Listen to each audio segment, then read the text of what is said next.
એક ભાઈએ લાડુની બાધા લીધી ને એક જગ્યાએ જમવા ગયો, લાડુની બાધા હતી, એક જગ્યાએ જમવા ગયો તો થાળીમાં ખાલી લાડુ જ આવ્યા. હવે ભૂખ લાગેલી, બપોરનો 1 વાગી ગયો, એને વિચાર કર્યો કે અરે રે હવે હું શું કરું, ભૂખ લાગી છે બહુ, અને ખાલી લાડુ જ છે, બીજું કઈ છે નહીં, હવે કરવું શું? પછી મનમાં વિચાર કર્યો કે મેં બાધા લીધી ક્યાં કોઈને ખબર છે. લે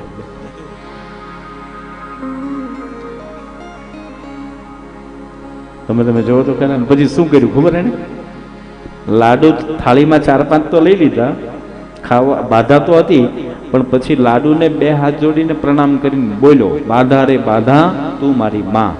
શું બોલ્યો? બોલો. બાધા રે બાધા તું મારી માં, લાડુ પરથી ઉઠીને મોહનથાળ પર જા.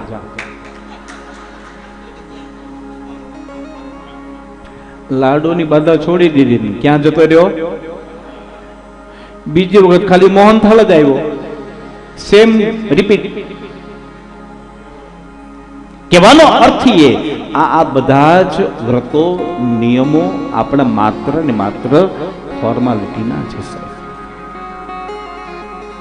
આપણે એકાદશીનો ઉપવાસ કરીએ તો આપણે શું કરીએ છીએ? ગઈકાલે સમય બરાબર નહોતો, એટલે ટાઈમ થઈ ગયો હતો, એટલે એકાદશીના વ્રતનો વિધાન હું તમને ન કહી શક્યો. એકાદશીનું વ્રત દસમના દિવસે સ્ટાર્ટ થાય છે.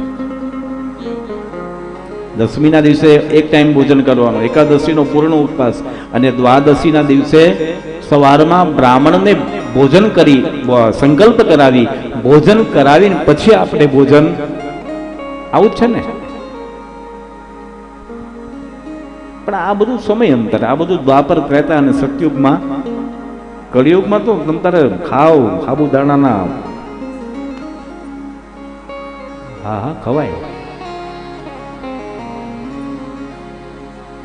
સિંગોડાનો શીરો, રાજગરાની, બોલો કેટલી વસ્તુ, બટાકાની,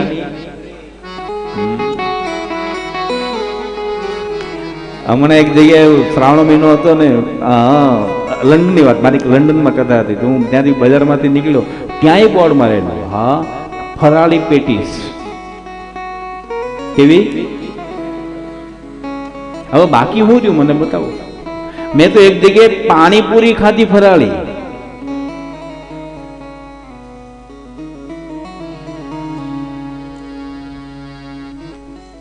શું બાકી રહ્યું મને બતાવો ને તમે. હા તો 24 કલાક ઉપવાસ હોય તો શું થઈ ગયું? ના પાડી છે સાહેબ. એ ઠીક છે, આપણા મનની તસલ્લી માટે આપણે એકાદશી કરીએ અને ઉપવાસ કરીએ, એની સાથે મને વાંધો, તમે જેમ કરતા હો એમ કરજો, પણ જો શરીર અનુકૂળ હોય ને તમે ખરા અર્થમાં આ ઉપવાસ કરવાના હો તો ઠીક છે, આખા દિવસમાં એકાદ ફળ અને એકાદ અડધો ગ્લાસ દૂધનો, હા સિંગોડાનો શીરો ખાવાનો, રાજગરાની પૂરી, બટાકાની સૂકી ભાજી, કઢી, હા આ બધું ખાઈ લો. દાળ ભાત શાક રોટલી ખાઈ લો ને.